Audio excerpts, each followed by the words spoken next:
जय सिया राम मित्रों, स्वागत है एक बार फिर से आपका हमारे चैनल जेवी डिवोशनल में। अभी तक हमने एपिसोड में देखा कि किस प्रकार से लक्ष्मण जी की एंट्री भी दिखाई गई है। अच्छा, हमें ये भी लग रहा था कि कहीं ना कहीं भरत जी और शत्रुघ्न जी की एंट्री सरप्राइजिंग रहेगी, लेकिन नहीं दिखाई गई। अभी तक हम लोग वंचित हैं उस दृश्य से। जिस तरीके से मारीच और सुबाहु का आतंक दिखाया है वो बहुत ही इजी गोइंग है, कोई दिव्यता नहीं, कोई भव्यता नहीं, बहुत ही नॉर्मल तरीके से कि हाँ, एक प्रजाति है राक्षसों की जो हमला कर रही है और मानवों को बंदी बना करके जब काम हो जाता है तो उनको खा जाती है। जैसे हम लोग मनुष्य जैसे भेड़ों को पालते हैं, जैसे बकरियों को पालते हैं। जैसे वो कुल्हड़ वाला कप आ गया है, चाय भी पियो और कुल्हड़ भी खा जाओ। हाँ। ये नया कंपैरिजन तो नहीं कर रहा हूं मैं, लेकिन ऐसा ही कुछ है। चलिए, फिलहाल मित्रों अभी देखना है कि किस प्रकार से प्रभु श्री राम जी मारीच और सुबाहु के वध के लिए निकलेंगे। क्योंकि अभी तक पता नहीं चल रहा था, लेकिन वो बंदे ने क्या एक्टिंग की भाई, मरने की एक्टिंग की और बच के निकल गए। अब वो बताएंगे कि ऐसा ऐसा हमला हो रहा है और यहाँ पे गैंग वास कर रहा है। ऐसे लोग मतलब चालाक होते थे। फिलहाल वो नहीं होता था भालू को बूट मारना, मर गया भाई, मैं तो मर गया। फिलहाल मित्र शुरू करते हैं एपिसोड 26 पार्ट 1।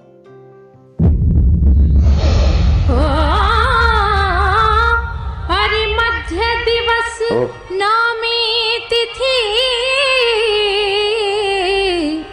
ना अति शीत ना घाम।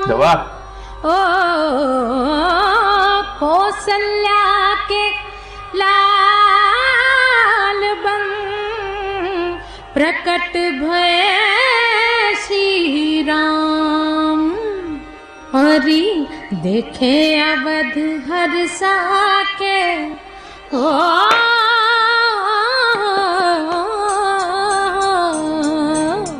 देखे अवध हर्षा के, जन्म भय राम लला के।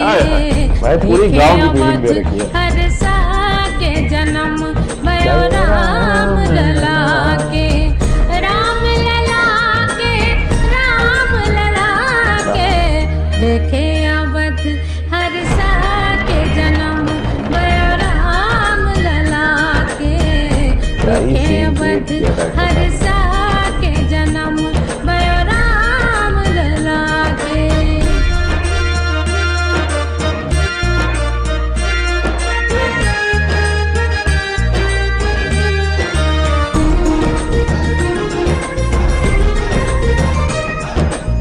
सोने के पलना रेशम की डोरी, सोने के पलना रेशम की डोरी, रेशम की डोरी गुया रेशम की डोरी।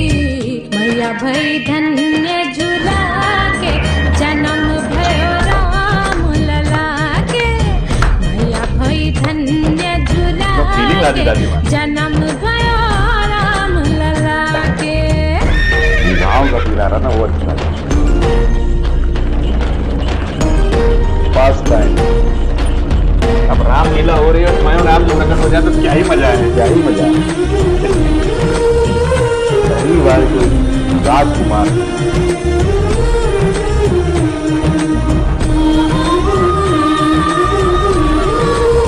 सब राम की तरफ भाग रहे हैं। सब नहीं, सब साइड में हो रहा है कि राजकुमार एक सीमा बनी हुई है ना। युवराज, आप यहाँ?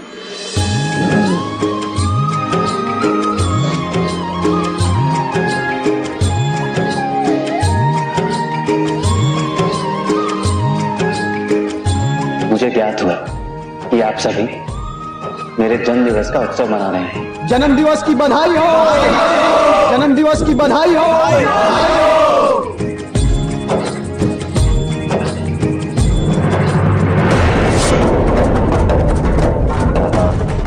महान एक्टर,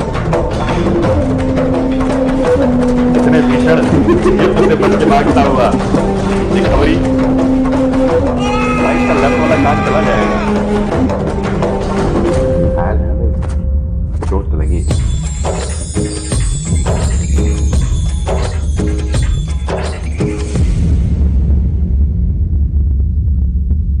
कुछ लेके आई संकोच वश दे नहीं पा रही।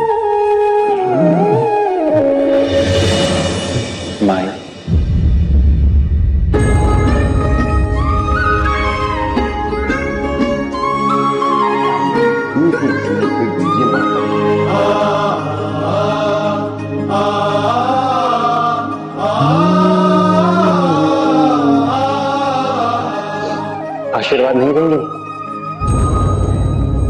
आशीर्वाद? नहीं तो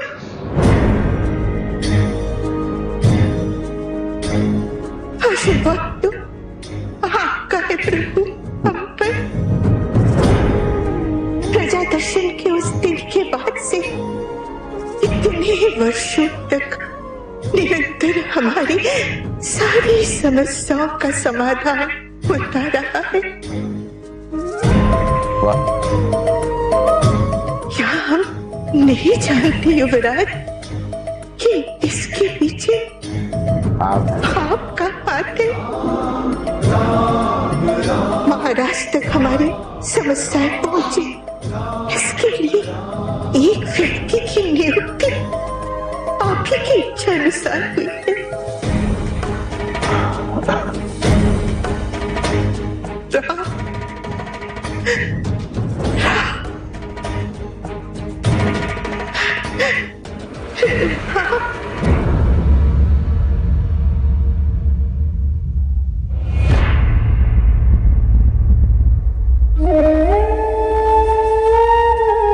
कुछ मीठा बना दे माई,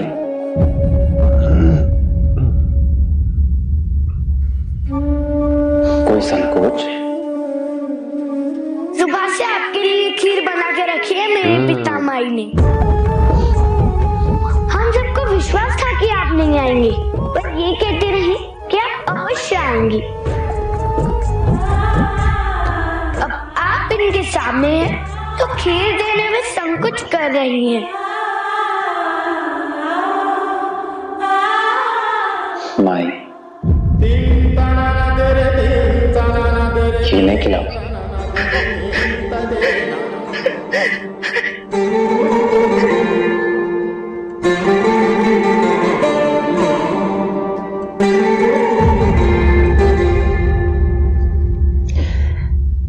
कितना डिवाइन है।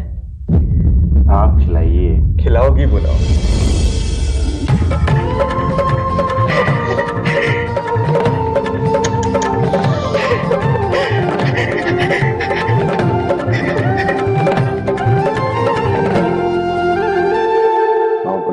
युवराज श्री राम को जन्मदिन की शुभकामनाएं।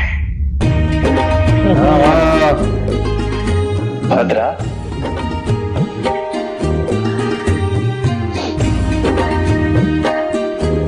क्षमा चाहता हूं युवराज, इस शुभ अवसर पर मैं आपको क्या भेंट दे सकता हूं?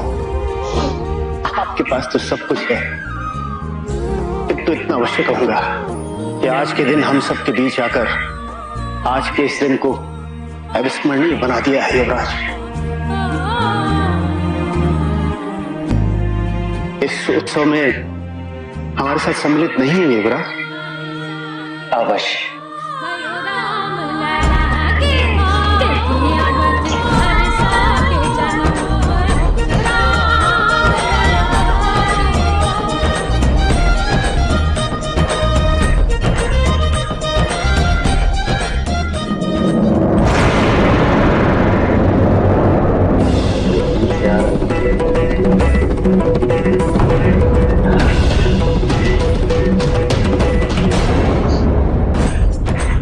मूवी जैसा दिखाया गया, जैसा उत्सव चल रहा है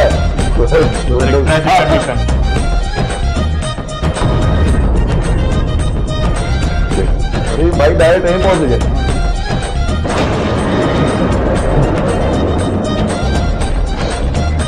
युवराज, रक्षा कीजिए श्री राम जी, रक्षा कीजिए।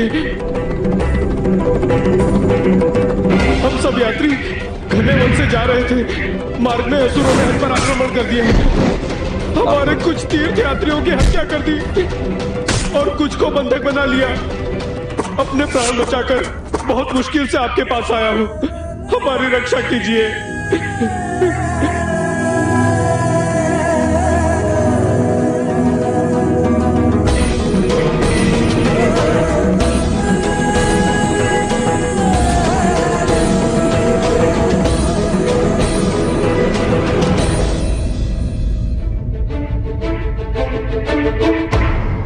राम, मुझे सेना भेजने दो, छोटी सी समस्या है।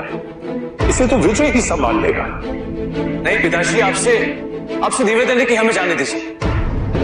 हमारे राज्य में इस प्रकार का अतिक्रमण ये हम कैसे सहन कर सकते हैं? परंतु तुम्हारे जाने की क्या आवश्यकता है? आवश्यकता है दशरथ, आवश्यकता है।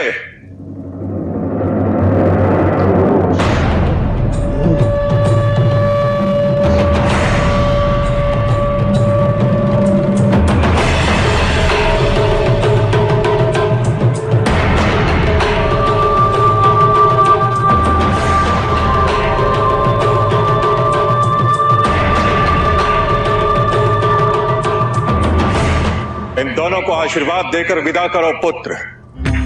सेवा करने दो इन्हें राज्य की। जिस प्रकार से वो दादी अम्मा की आंखों में वो इमोशंस दिखे ना कि मुझे खीर नहीं खिलाओगी माँ, और उन्होंने खीर आगे कर दिया। एक संकोच की जो दीवार थी वो बीच में खड़ी।